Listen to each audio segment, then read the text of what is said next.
अस्सलाम वालेकुम प्यारी यूट्यूब फैमिली, कैसे हैं आप सब। उम्मीद के साथ कि आप सब ठीक होंगे। खुदा करे आप हमेशा ठीक रहें, तरोताज़ा और तंदुरुस्त। तो जी, वेलकम करती हूँ आपको अपने इस नए व्लॉग में। और साथ साथ आपको ये बता दूँ कि पिछले व्लॉग में हमने मेरे लो बजट मेकअप को डिस्कस किया था, आपके साथ मैंने शेयर किया था अपना लो बजट मेकअप। और उसमें मेरी बहुत सी चीज़ें कम हो गई थी, जो कि इल्हा ने काफ़ी चीज़ें मेरी तोड़ दी थी, कुछ ख़राब हो गई थी। वैसे भी मैं बहुत कम चीज़ें रखती हूँ, ज़्यादा चीज़ें रखती भी नहीं हूँ। तो मैंने आपसे कहा था कि मैं लेके आऊँगी तो आपके साथ शेयर कर लूँगी। तो फिर मैं गई और मैं प्लान किया मैंने। तो मैं आपको मज़े की बात बताती हूँ कि मूसा मुझे कहने लगा, मम्मा आप जब आती हैं तो पैसे तो ज़्यादा लेके आया करें ना। तो मैंने कहा नहीं बेटा, जितना मेरा बजट है मैं उतने में ही चीज़ें लूँगी। और कि नहीं आप ये ले लें, आप वो ले लें। मतलब बच्चों को होता है ना, ये भी उठा लो वो भी उठा लो। तो बच्चों को भी बताना पड़ता है कि नहीं भाई, जितना बजट है आप उसी में अपनी चीज़ें लें और उसको मैनेज करें। क्योंकि जब हम ज़्यादा चीज़ें लेते जाएंगे, पहली चीज़ों को हम अपने प्रॉपर तरीके से यूज़ कर लें। तो इला ने मुझे कहा था, मम दादो मेरे लिए पिंक वाला बाम लेके आइएगा। बाम नहीं, लिप्स क्या, चैपस्टिक, हाँ बाम ही कहते हैं शायद आजकल, पता नहीं क्या कहते हैं भाई। Vaseline balm, sorry Vaseline balm.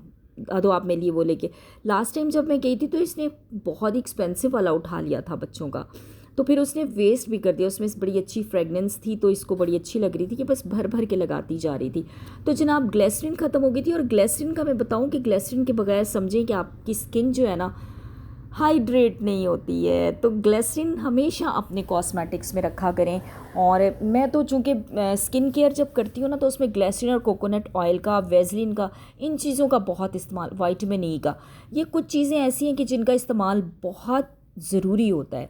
और इसके साथ साथ ये सब एंटी एजिंग भी हैं और इसके साथ साथ वाइटनिंग भी करती हैं। स्किन जब आपकी स्मूथ और मॉइस्चराइज्ड होगी ना, तो यकीन करें कि आपकी स्किन खुद बताएगी कि भाई हाँ, समथिंग इज़ बेटर। तो आपकी स्किन जो है ना, स्किन केयर के बाद आपकी स्किन बहुत ग्लो करेगी, शाइन करेगी। और आप मेरे इसमें देखिएगा कि मैंने कुछ ऐसे बनाई हुई हैं व्लॉग्स, जो मैंने अपने ब्यूटी हैक्स वगैरह आप लोगों के साथ शेयर किए हुए हैं, ज़रूर देखिएगा। तो यहाँ फिर आपको पता है, जब मार्केट जाते हैं ना, आते हैं अपनी पुरानी उसी पे, कि जब मैं मार्केट गई तो फिर इला के लिए भी ये मैंने ज्योमेट्री बॉक्स लिया, मूसा के लिए भी लिया। और फिर आपको पता है कि बच्चों, जिनके बच्चे होते हैं ना, उनको अपने बच्चों के लिए थोड़ा बहुत ज़रूर लेना पड़ता है। चूँकि मैं अपनी शॉपिंग कर चुकी थी, मैंने अपने कपड़े शायद अभी आप लोग, वो मैंने व्लॉग नहीं बनाया, अपलोड नहीं किया। मैं गई थी, मेरे पास कुछ बड़े ही खूबसूरत दुपट्टे पड़े हुए थे और मैं उसके साथ जाके अपने ड्रेसेस लेके आई थी। वो मैं अपने व्लॉग में आपको दिखाऊंगी। आजकल ना बजट बिल्कुल अच्छा नहीं होता, महंगाई इतनी हो गई है, बजट क्या अच्छा हो। बस जितना बजट है उसी में आपने अपने ड्रेसेस सिलवाने होते हैं, बनवाने होते हैं। तो अच्छा, ये वाली जो मैंने ये वाला ड्रेस पहना हुआ ना, ये मैंने काफ़ी कोई मेरे ख्याल है 6 महीने पहले मैं ये गुल अहमद का शर्ट पीस लेके आई थी और पड़ा हुआ था। तो मेरे पास ये इसके ऊपर ये लगाने के लिए भी पड़े हुए थे पैनल से। तो फिर मैंने ये लगाए और स्टिच कराया टेलर से। और बड़ा ही उसने नीट और बड़ा अच्छा स्टिच करके मुझे दिया, तो बहुत अच्छा लग रहा था। तो बस ये है कि मैं जब जाती हूँ ना मार्केट, तो मैं कुछ ना कुछ ले के आ जाती हूँ, फिर पड़ा रहे, बेशक 6 महीना पड़े। फिर जब मेरा प्लान होता है ना कि अब मुझे स्टिच कराना है, स्टिच तो वैसे कराने पड़ते हैं ना, मतलब रूटीन में। आजकल जो है ना, बाजी ने भी काफ़ी महीने हो गए हैं कि मुझे कोई ड्रेस नहीं भिजवाया। भिजवाती तो बहुत हैं अभी, यकीनन अभी देने वाली होंगी, मुझे रख रही होंगी कि अब जब मिलेंगी तो देंगी ना, तो वो मेरे लिए बनवा लेती हैं। तो अभी उन्होंने नहीं बनवाया था, इसलिए मुझे खुद बनवाना पड़ गया। तो बस बहनें बहनों की ना ये भी बड़ी खूबसूरत बात होती है, बहनें एक दूसरे को शेयर। हाँ भाई हमारे जो है ना, वो हमें शॉपिंग नहीं कराते हैं, लेकिन वो हमें पॉकेट मनी देते हैं कि लो भाई, अपनी मर्ज़ी से सूट ले लो, खूबसूरत सा सूट ले लो। खुदा सलामत रखे कि बहन भाइयों का रिश्ता भी अजीब होता है, बहुत ही प्यारा रिश्ता होता है।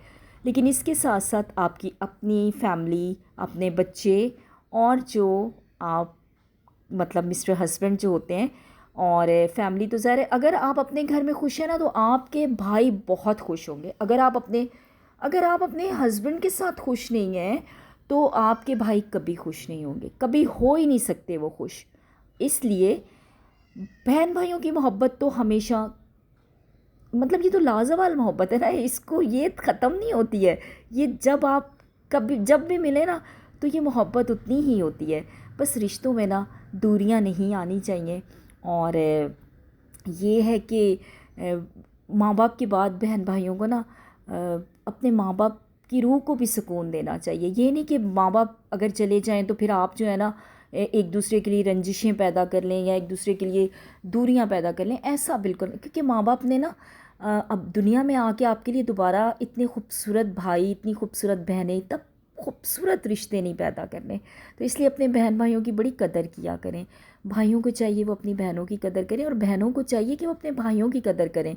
और अपनी मतलब भाभियाँ भी यार बहुत प्यारी होती हैं। अब भाभियाँ अगर ऐसे ही दिलों में कोई दूरियां ले आए तो वो एक अलग बात है। भाभियाँ बहुत प्यारी होती हैं, क्योंकि भाभियाँ आपके बच्चों की माएँ होती हैं ना।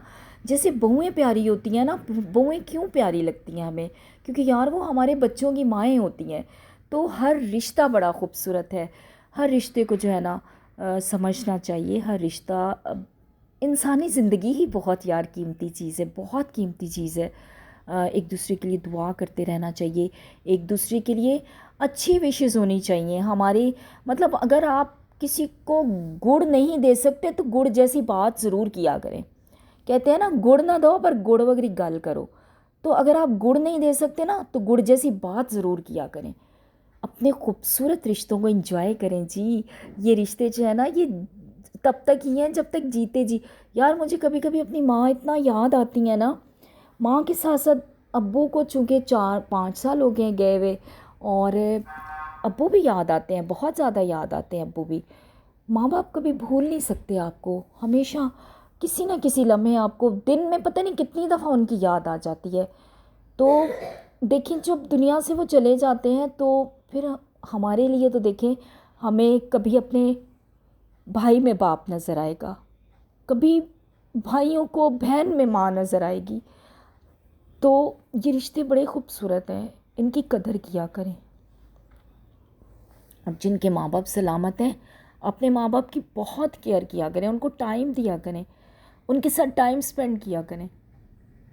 जब ये नहीं होते ना तो ज़िंदगी काफ़ी चेंज हो जाती है, बड़ी अजीब हो जाती है। मुझे एक दिन मैं ऐसे बैठे बैठे सोच रही थी कि अच्छा, इस तरह की बात करते हुए ना बंदा इमोशनल हो जाता है ना। अच्छा, मैं सोच रही थी, मैं ना जब अपनी अम्मी के पास जाया करती थी ना, अब्बू के पास भी, अब्बू मतलब अब्बू तो बिल्कुल अपने सेंसेस में थे ना। तो अम्मी का ये था ना कि कभी कभी डायमेंशिया का इतना अटैक हो जाता था ना, उन्हें बिल्कुल याद नहीं रहता था। तो अम्मी को जैसे हम खुदाफिज कर रहे हैं ना, तो अम्मी को खुदाफिज करते थे ना, तो अम्मी कहती थी हुण फिर तू कदों आएंगी। और मैं कहती थी अम्मी जी हाले तुसी मैनू जा ते लैन दो, फिर तुसी पूछ रहे हो फिर तू कदों आएंगी। क्योंकि उस वक्त ना मिस्टर हस्बैंड बार बार जाने पे बड़े एतराज़ात किए करते थे कि भाई ज़ाहिर सी बात है, घर बहुत डिस्टर्ब हो जाता है ना, बच्चे डिस्टर्ब हो जाते हैं। तो कहाँ से देखें बात करते करते, फिर जब हम अच्छी अच्छी बातें करते हैं तो ज़ाहिर सी बात है बात करते करते मतलब बात से बात निकल आती है ना। तो जब मैं घर आ जाती थी ना, अभी मैंने बैग भी नहीं खोला होता था, सामान नहीं अभी मैं खोलती थी। तो मेरा भाई अक्सर वीडियो कॉल कराता था ना। हम मुझे क्या होता था यार, पता नहीं अम्मी कब साथ छोड़ जाएंगी। तो अम्मी से ना बात कर लें, वीडियो कॉल कर लें, अम्मी को देख लें। और ज़ाहिर सी बात है अम्मी खुश भी हो जाती थी ना।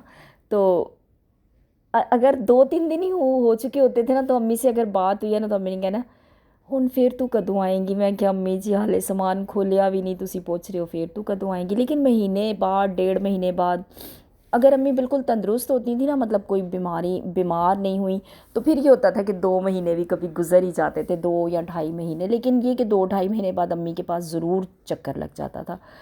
तो जिनके माँ बाप हैं, बस यही है कि उन्हें खुश रखा करें और अपने बजट में रहा करें। और क्या कि छोटी छोटी खुशियों में भी बहुत सुकून मिलता है। ज़रूरी नहीं है कि आप बहुत अमीर हों, बहुत सारे पैसे हों आपके पास, फिर ही आपको सुकून मिल सकता है। नहीं, सुकून तलाश करना है ना, तो छोटी छोटी खुशियों में भी आप तलाश कर लेते हैं। मेरे बच्चे हैं ना, मैं अपने छोटा वाला मेरा बेटा है, बड़ा बेटा है, बड़ा तो चले अब मतलब मैच्योर हो गया है ना। उसका बचपन मैंने बहुत इन्जॉय किया, छोटी छोटी चीज़ों में इन्जॉय किया। मैं ये मेरा छोटा बेटा है, मैं इसकी छोटी छोटी चीज़ों को बहुत इन्जॉय करती हूँ। मैं अपनी ग्रैंड डॉटर की चीज़ों को बहुत इन्जॉय करती हूँ, छोटी छोटी खुशियाँ इनकी। तो बस ज़रूरी नहीं है आपके पास 10-20 हज़ार हों, 10 हज़ार हों तो ही आप बाहर जाएं। आपके पास 2 हज़ार हैं, 2.5 हज़ार हैं, आप बाहर जाएं, मज़े करके आप सादा खाना खा लें, ना इतने ऑर्डर्स करें, लेकिन इंजॉय करें, खूब इंजॉय करें ज़िंदगी को। और हमेशा जो है ना थैंकफुल रहा करें हर चीज़ में। आपका जो शुक्रगुजारी करते रहेंगे ना, तो यकीन करें कि आपको थोड़े में भी बड़ा सुकून आएगा। तो खुश रहा करें। और अगर अब तक मेरे चैनल को आपने सब्सक्राइब नहीं किया तो ज़रूर सब्सक्राइब कर दें, बेल आइकन को ज़रूर प्रेस कीजिएगा ताकि मेरा आने वाला हर व्लॉग आप तक पहुंच सके। दुआओं में याद रखिएगा, आप सब मेरी दुआओं में शामिल रहेंगे। नेक्स्ट व्लॉग तक के लिए अल्लाह हाफिज़।